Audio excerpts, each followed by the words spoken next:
Hello, I'm Jenny Fern. Welcome to my library. I'm a chaotic neutral mechanical engineer who's really into permaculture and wants to talk about books. So let's talk about books.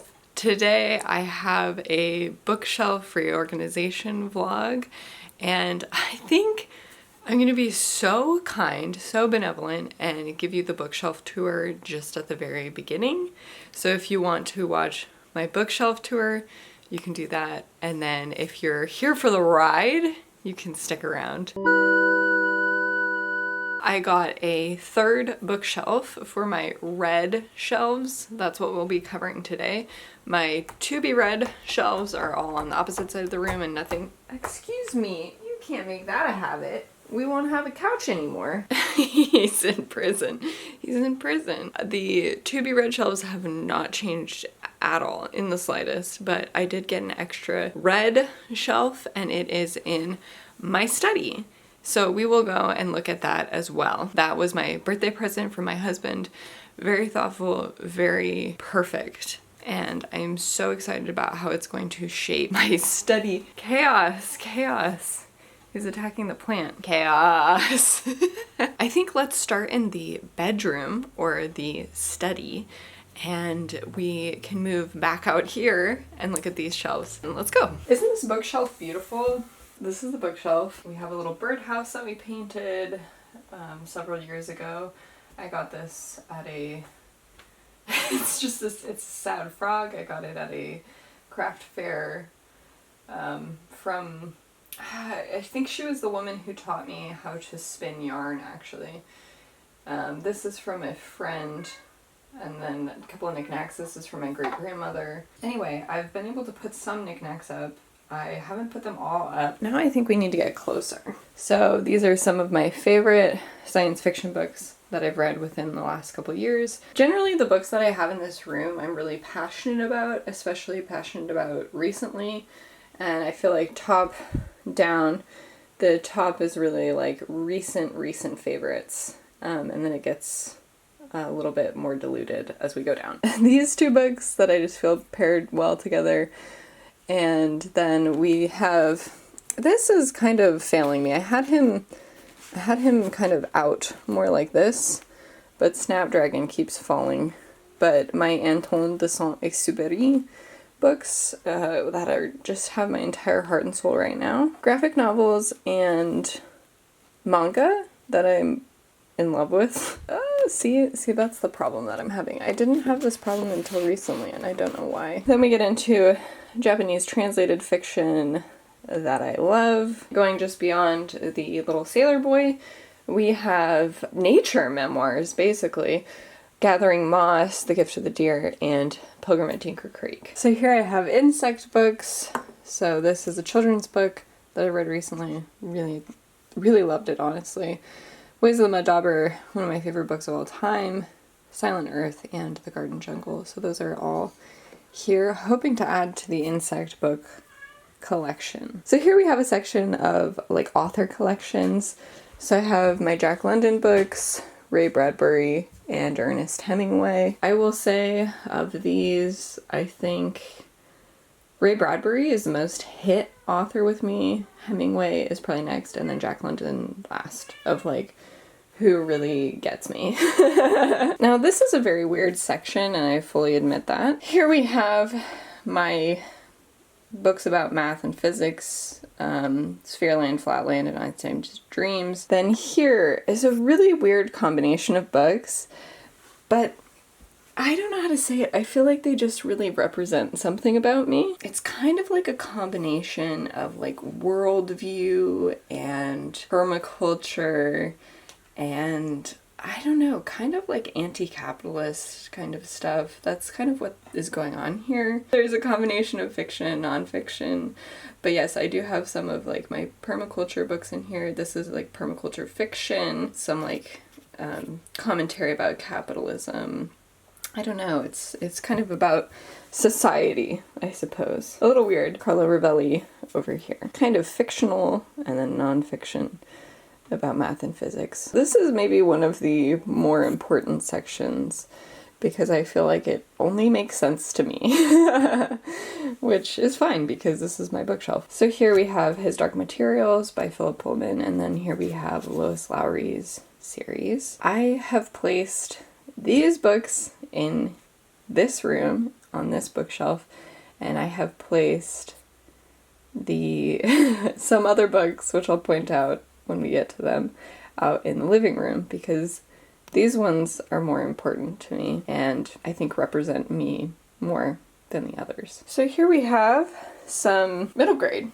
Not all of the middle grade, but just some of it. The Great Good Thing was very important to me, so I put my Roderick Townleys together. Sharon Creech is very important to me. The Wild Robot and Princess Academy. I really enjoyed these, I suppose. And that's why they're all in here. Also, I love Green Glass House. So this is children's fiction or middle grade. I don't know what the hell I did last night, but I broke off this ant's leg and no idea how I did that, but I must have accidentally wedged it in a weird way when I was walking by or something. I don't know. I have my H.G. Wells. Absolutely in love with The Island of Dr. Moreau and The Time Machine. Those are two of my favorite things. And The Invisible Man was okay. And Stanislaw Lem.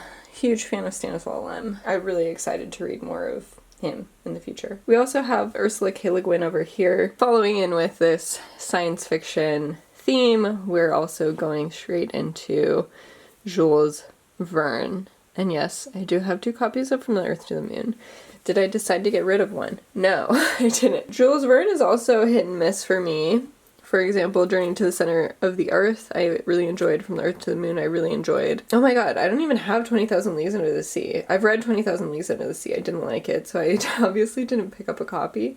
And I also didn't really like Around the World in 80 Days. So he's kind of a funny one because there is just some extremely pulpy stuff that he writes, but then there's also stuff that's really to my taste. Here we kind of get into slightly more general fiction that just hits.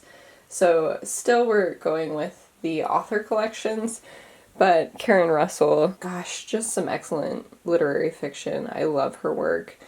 It just sings to me. Kurt Vonnegut, one of my favorite authors of all time. Love the weird stories that he puts together. This is my tarot deck. I don't really know how to do tarot. I'm not really in that world, but I think the art is so beautiful. Even the cups and stuff are really cool in this one. Oh yes, Judgment. Oh my god, I love this. Isn't that amazing?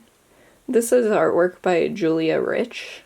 Incredible artist. So that's why I have a tarot card deck. I've thought about doing some tarot based reading videos, but I'm so ill-informed that I don't even know how to start. I feel like a sleeper favorite author just because I don't know, something about it doesn't seem that glamorous to me, but Kazuo Ishiguro, The Buried Giant, I adore. Clara in the Sun, I really, really liked. The Remains of the Day, I love The Remains of the Day. I painted my attic when I was renting a house while listening to The Remains of the Day. It was one of the most beautiful experiences, and Never Let Me Go is just very good. Very, very good. So I put him on this shelf and I'm really happy I did so. And then here we have a collection of books written by prisoners about prison. That's something that I want to read more of next year. I definitely haven't been reading books written by prisoners this year. Last year it was super important to me, so I want to get back into that. I think I got this goofy little frog from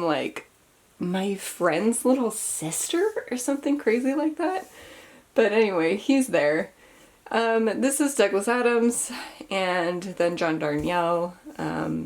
Both of these were really important to me in maybe more of the 2017, 2018 period. Devil House I read last year. Then we have my pulpy TV show books. We have my Voyager book and then my 3 X-Files books. I love both of those TV series so much. And then this is when we really start to peter off. I have books about the oceans.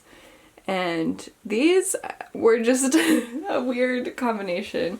I just read A Little Princess. I'd read The Secret Garden years ago, and I read Anne of Green Gables this year. I really enjoyed Anne of Green Gables. I think it's just an absolutely wonderful book. These were okay. I thought A Little Princess was pretty good. Then we have my Philip K. Dick books. Ubik, I've been meaning to reread.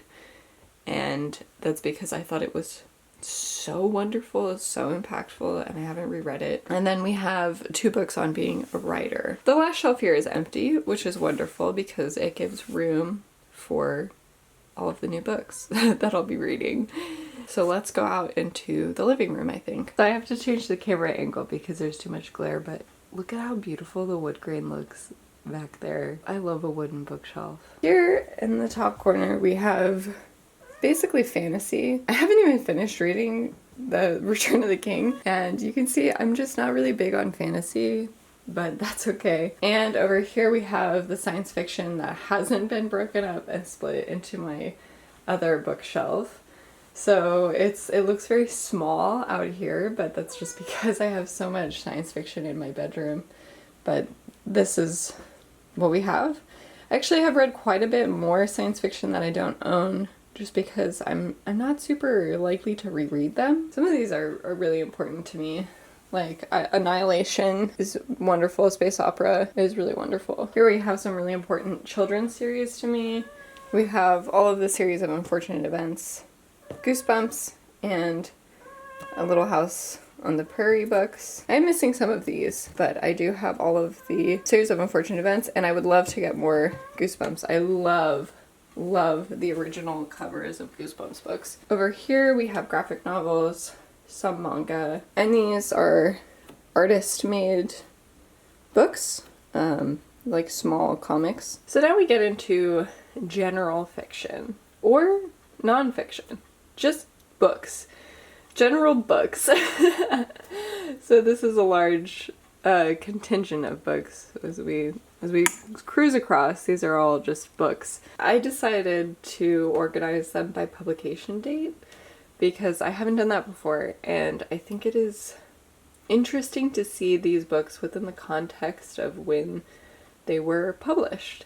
So at the very beginning we have the 1960s, and we go into the 70s and the 80s. Man, how old is Carrie? Is this a 70s book? Wow, 1974. Okay. I love Carrie, by the way. I know some people don't like it, but I like it. We even get to some of my textbooks that I read in college for different courses. I just decided not to split these out by topic at all and to just keep them all together. I'm happy with my decision, and I'm also happy being able to stack some books horizontally and keep some vertical. I think it really allows for making the best use of space. And now is when we get really, really dark in this corner. Apologies for that.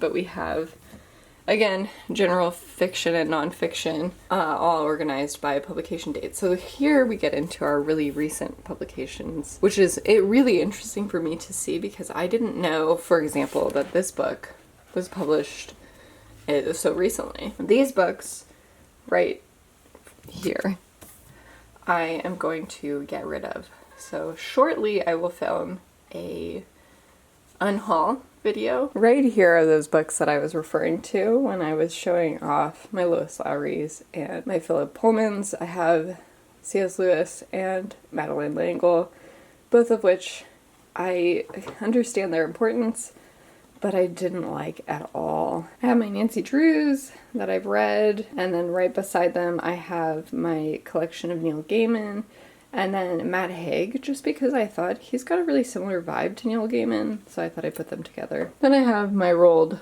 Dahl collection and all of my Oz books, which I do not think these are in order at all. These are the Oz books that I have. I love the Oz series. What is this? What is he doing? What a thump. The videography over here is probably going to get a little crazy because I'm using a tripod, but I have nothing to set it on. So anyway, I apologize if it gets a little shaky. But these are my classics that do not go in my bedroom or my study. Sorry, I'm getting used to calling it my study because that's what I want it to be called. They are in order of publication date, which again, I just thought would be really cool to see what eras I've read from. Down here I have children's fiction, and it's also organized in terms of publication date. And then beside it, we have a couple of weird things.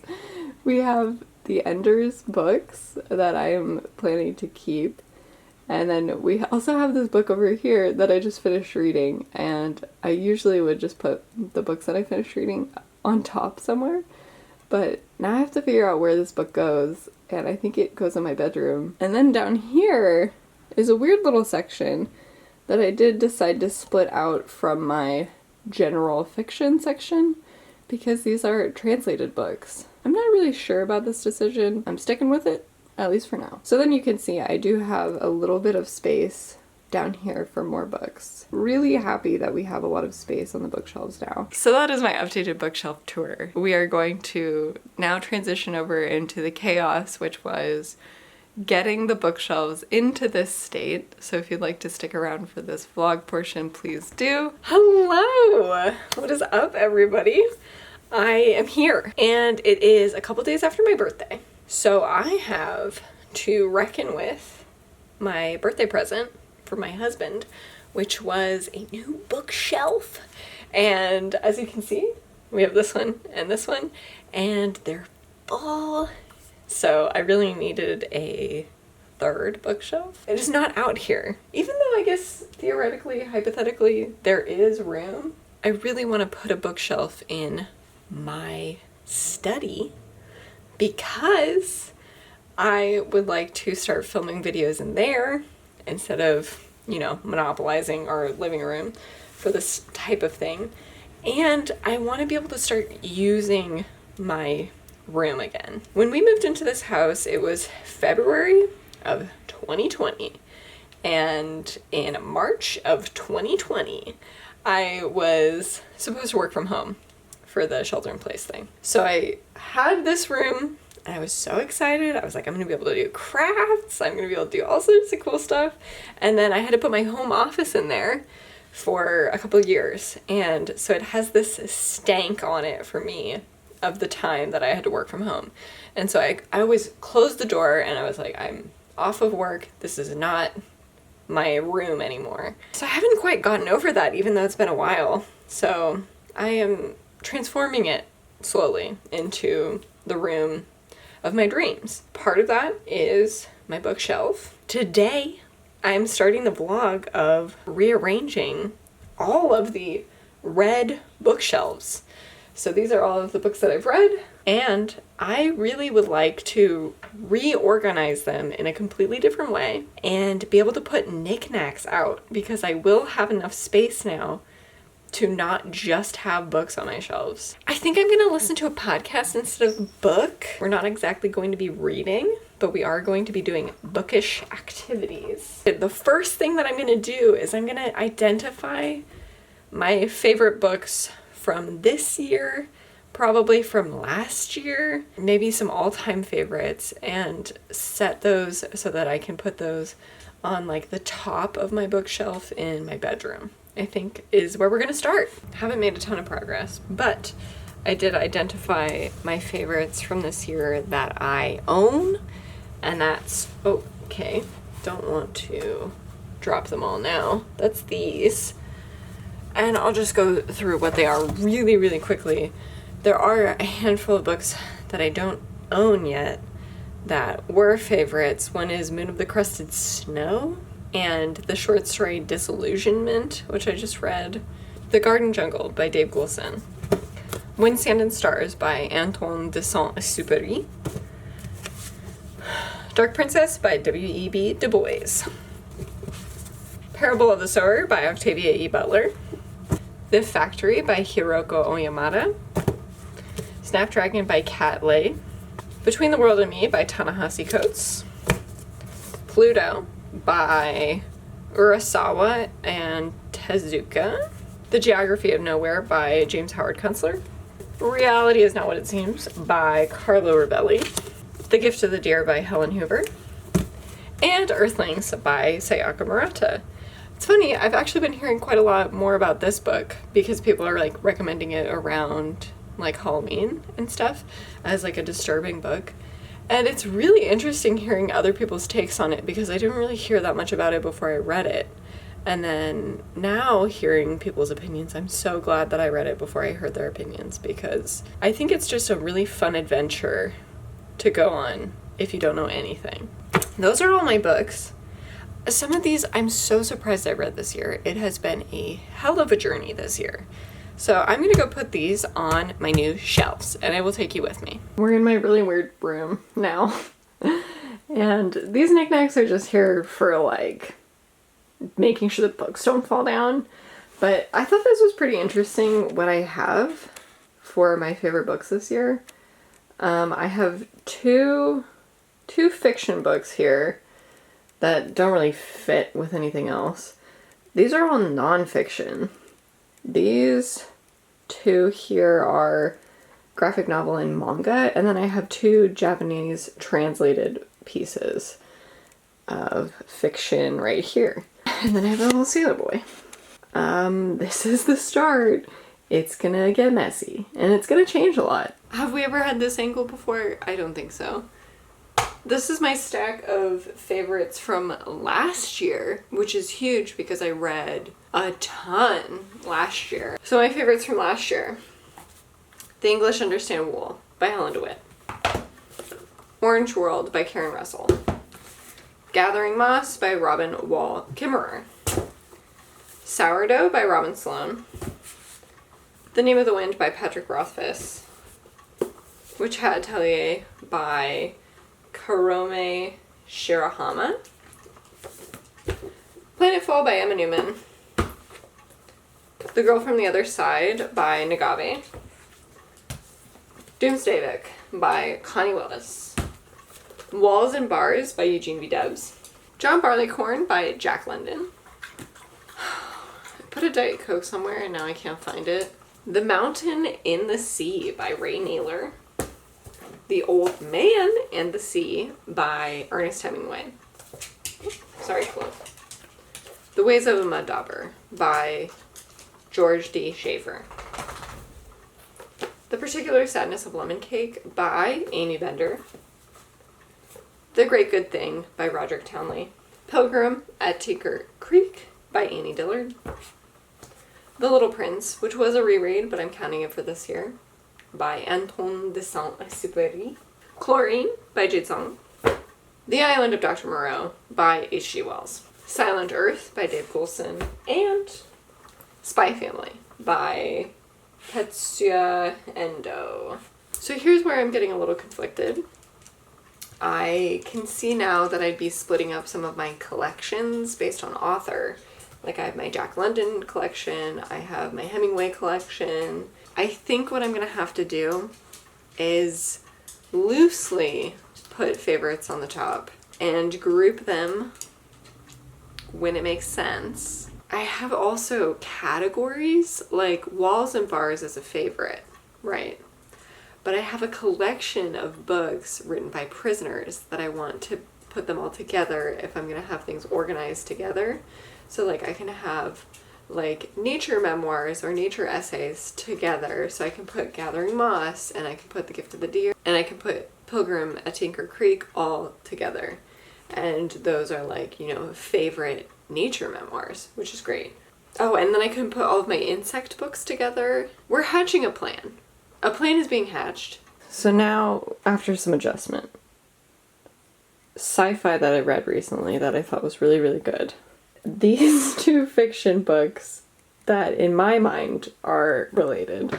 My shrine to Anton, graphic novels and manga, mostly manga, honestly, translated fiction, nature memoirs, insects. And then these don't have a home. So this book was written in the 1910s. This was written in the 1920s, and this was written in the 1920s. So I was like, okay, these kind of go together. I realized that I want to put Walls and Bars with all of my prison books, and I want to put John Barleycorn with all of my Jack London books, and then I have no idea what to do with The Name of the Wind. So that's where I'm at right now. Now that it is morning, here's what we're dealing with. I put Jack London. This is Jack London as well, but it's very tall. And then I have Ray Bradbury, Ernest Hemingway. I have my Sphereland, Flatland, and Einstein's Dreams. I need to put this Garden Birds book back, but I accidentally grabbed it. So let me grab that away.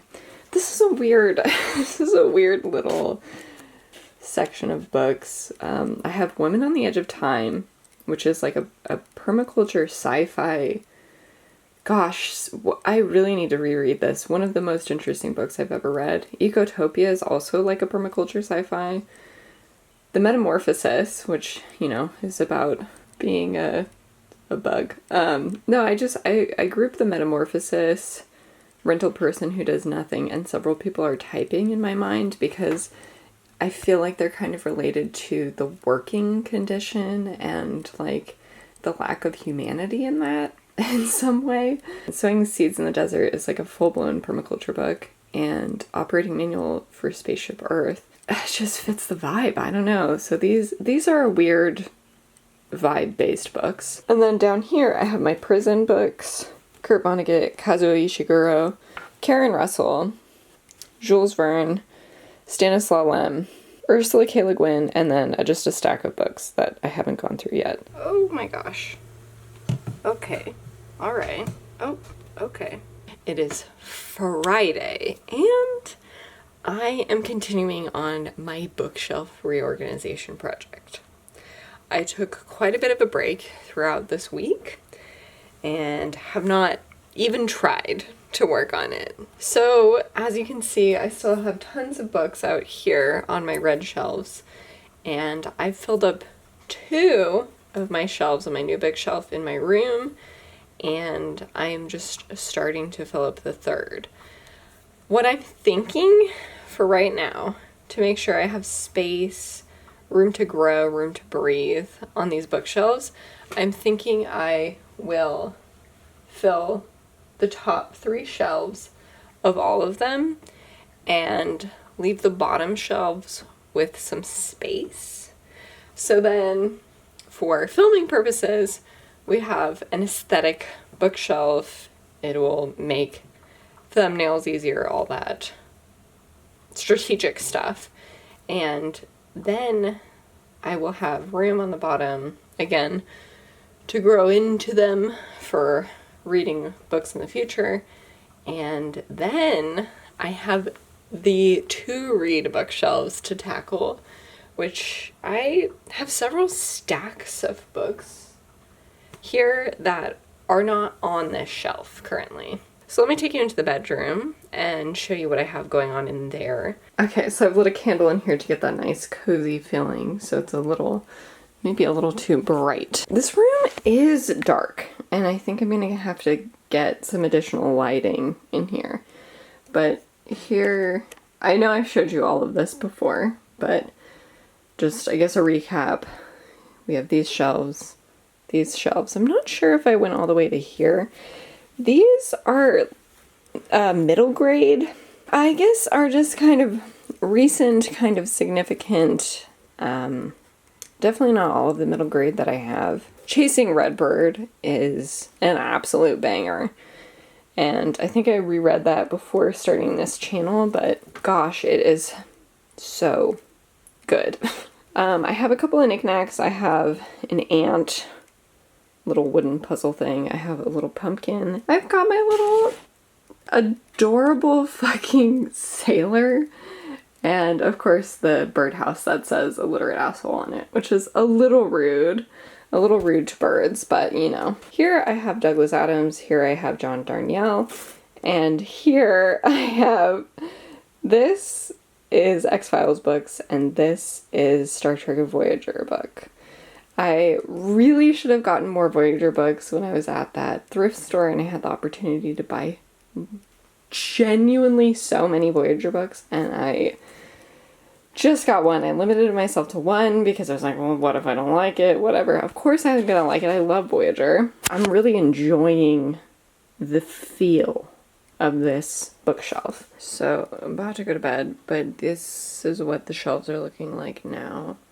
I have Oz books, Roald Dahl, Neil Gaiman, Matt Haig, Nancy Drew, C.S. Lewis, and then Madeline L'Engle.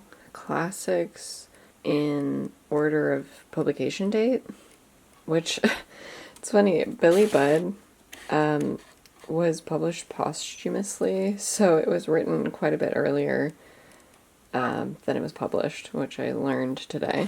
And then we have children's middle grade, And all of the Ender books that I have are just down there right now. Clearly this shelf is not organized yet. These shelves are also not organized yet. I have fantasy, kind of.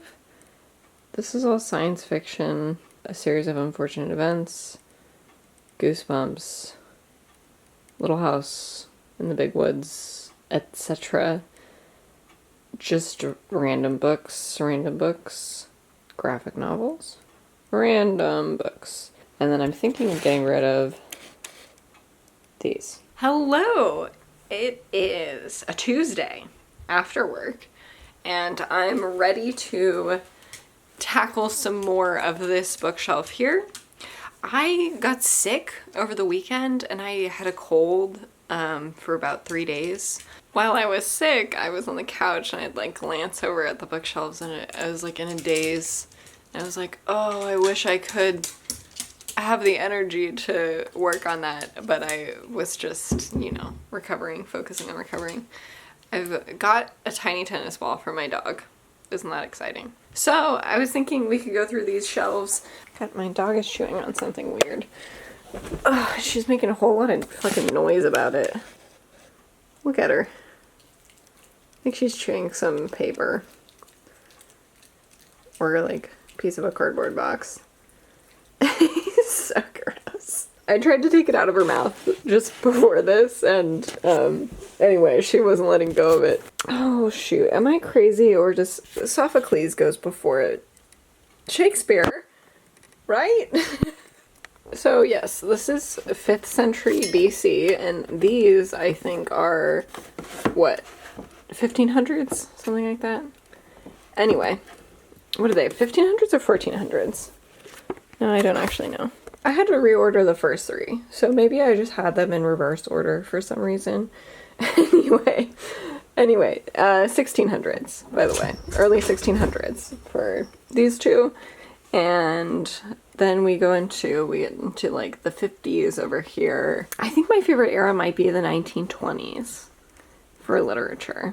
This does break up authors in some ways. Like we have Fitzgerald here and here, and Sinclair Lewis here and here, but I'm okay with that. And then obviously I have a lot of other classics, but they're on the opposite wall in my room on that shelf. Also, I split up science fiction classics and these classics, except for Frankenstein, which I put over in here because I feel like it fits more. Oh, hi! It's fun. I just turned the camera on and there he is. Hi, buddy. What do you want? Okay, so here I am. I have, hi, Chloe. 2020s, 2010s, 2000s, 1990s, 1980s, 1970s, and 1960s. I'm also accumulating things that I want to get rid of over there. Not these 2 little animals. Bruh. He begs constantly. And then this is translated fiction, or I don't know if it's all fiction. And then the books over here I actually want to put in my bedroom bookshelf. So that's what we got. Hi, Clove. She's so pretty. Oh no. Is he? Oh no! Okay, so anyway, I gotta put these in order now, within their respective, decade. Here are my 2000s. 2000, 1, 2, 3, 4, 5 has the most for some reason. 6, 7, 8, and 9. So now for the 2010s, which is a pretty tall stack. Here it is. It is in order of publication date. And then these are books that I'm pretty sure I want to get rid of. Some of them I have to wait until my year-end wrap-up, like Brooklyn and A Wild Swan. I think those are the only 2 that I read this year. That's it. That's all I have for you today. I should ask, what has been like your most successful bookshelf organization system? What is your preference? Have you tried a few things? What do you really like? I have recently organized things by author's last name, and that worked fine for me, except that it was hard when I read a new book to place it on the shelf. I would have to move everything down the line, and that was pretty tedious. Let me know your thoughts there. If you enjoyed this, please consider sharing it with a friend who you think would also enjoy it. Consider liking and subscribing, and I will be back again soon.